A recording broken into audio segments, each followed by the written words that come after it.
नमस्कार दोस्तों, ये देखिए आप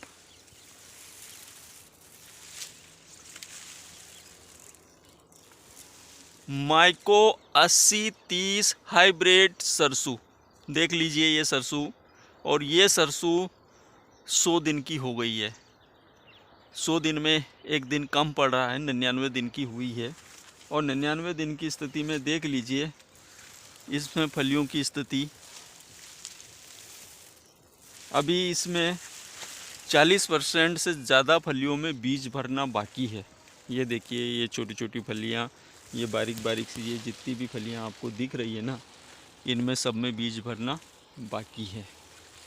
और जिनमें बीज भर गया है, ये देखिए आप, ये देखिए, और ये देखिए, ये देखिए आप, देख लीजिए फलियाँ, देख लीजिए इसमें समथिंग इसमें 4 फीट में फलियाँ हैं। 8 फीट की इसकी हाइट है और 4 से ऊपर ही जाएगा, पर बाकी 4 फीट में इसमें फलियाँ हैं। और अच्छा मजबूत इसका छिलका है। ये देखिए, मजबूत इसका छिलका है। 20 के आसपास इसमें बीज हैं। मेरे पास एक कमेंट आया था कि ये सरसों सिर्फ हाइट ही लेती है, इसमें फलियाँ नहीं है।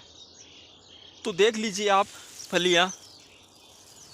अब होता क्या है कि जैसे मान लीजिए कोई दूसरी वैरायटी है और उस वैरायटी की हाइट 4.5 फीट है, टोटली हाइट 4.5 फीट है, और 4.5 फीट में से उसमें 2 फीट में फलियाँ लगी है। अब 2 फीट में फलियाँ लगी है तो उसमें बहुत ज़्यादा दिखती है, क्योंकि उसमें फलियाँ थोड़ा नीचे से हैं। अब इसमें 4 फीट से फलियाँ हैं और 8 फीट तक इसमें फलियाँ हैं, तो 4 फीट की अवस्था में इसमें फलियाँ हैं। क्योंकि इस वैरायटी ने थोड़ा फलियाँ बनने में ज़्यादा समय लिया है।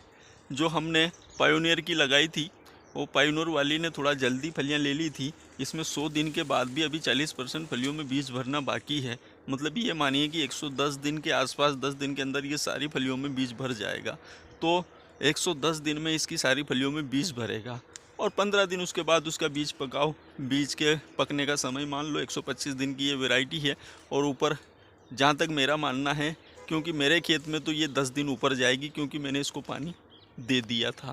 मैंने इस सरसों को 75 दिन की अवस्था में आखिरी पानी दे दिया था, लेकिन इतना अनुमान नहीं लगा था कि, इतना सोच नहीं पाए थे कि टेम्परेचर इतनी जल्दी बढ़ जाएगा। अभी देखिए आप, फरवरी की 7 तारीख हुई है और आज टेम्परेचर 30 डिग्री है। अब इतने टेम्परेचर में 70 दिन की अवस्था में पानी दिया था। 150, मतलब 125-30 दिन की वैरायटी है, तो बीज भराव में कहीं ना कहीं समस्या आती, इसलिए इसको मैंने पानी दे दिया। अभी 5-6 दिन पहले मैंने इसको पानी दे दिया है। और पानी देने से हुआ ये कि इसमें फूल ख़त्म होने का ही नाम नहीं ले रहे हैं। देख लीजिए अभी तक और फूल हैं, पुटान होती है हल्की फुल्की। और ये सारी जो पुटान है, ये सारी पुटान बाद की पुटान है। तो बाकी तो वो जो पहले की जो फलियां हैं वो तो सब बन चुकी है और उनमें बीज भराव का कार्य चल रहा है। ये देख लीजिए, 90 दिन की स्थिति में इसे पानी देने के बाद भी ये सरसों गिरी नहीं है। देख लीजिए आप, पूरे खेत में देख लीजिए, कहीं पर भी ये सरसों गिरी नहीं है, सिर्फ झुकी है और एक दूसरे के सहारे पे ये हैं। इसके नहीं गिरने के पीछे एक कारण है, वो कारण मैं बताता हूँ। आप इसके तने देख लीजिए, आप देख लीजिए इसके तने, सारे तने देख लीजिए आप।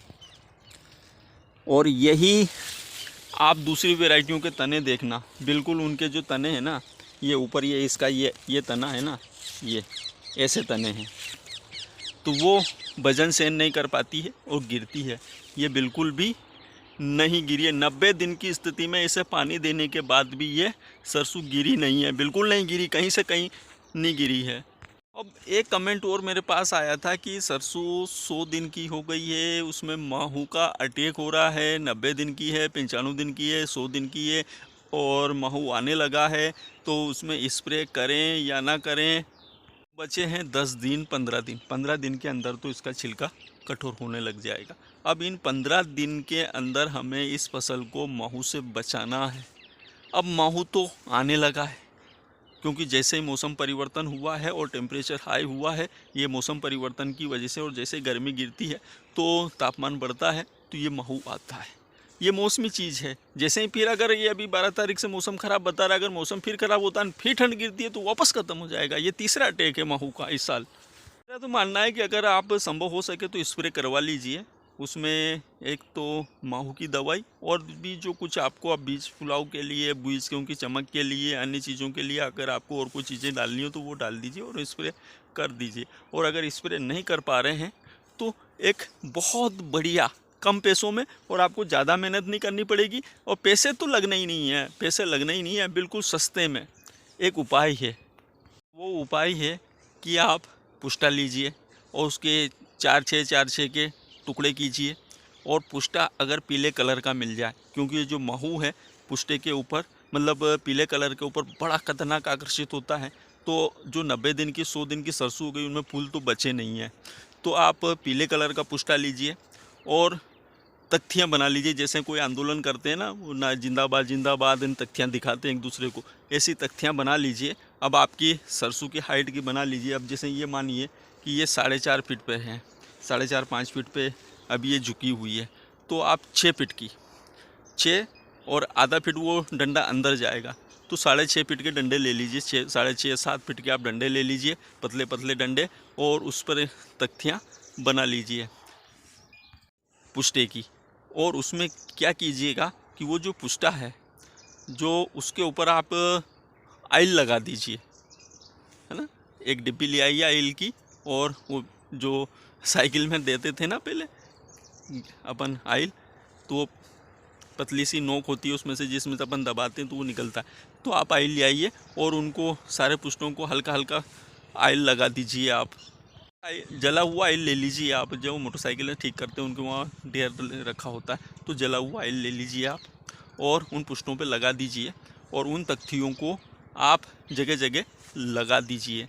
यकीन मानिए आप कि आपको इतना अच्छा रिज़ल्ट मिलेगा कि वो जो सारे जो महू हैं, वो जो सारे काले काले जो मच्छर हैं, वो जो थ्रिप्स हैं, वो सब आके उसी पे चिपकेंगे, और उस पर चिपकेंगे तो वो वहीं चिपक जाएंगे, वहीं ठहरेंगे। तो आपको हर 2 दिन में वो पिचकारी से उसके ऊपर पिच कर दीजिए, और उसको गीला कर दिए, 2-4 जगह 2-4 बूंदे उसमें मार दीजिए, वो पूरा फिर वापस कर लेगा। आप चाहे तो एक तख्ती लगा के देखिए, आपको बड़ा शानदार रिजल्ट मिलेगा। आपको दूसरे दिन वो पूरी काली मिलेगी। सरसों में स्प्रे करना सबको बड़ा डिफ़िकल्ट लगता है, इसलिए लोग इसमें स्प्रे करना नहीं चाहते हैं, और उसकी वजह से क्या होता है कि ये महू बहुत अधिक नुकसान पहुंचा देता है।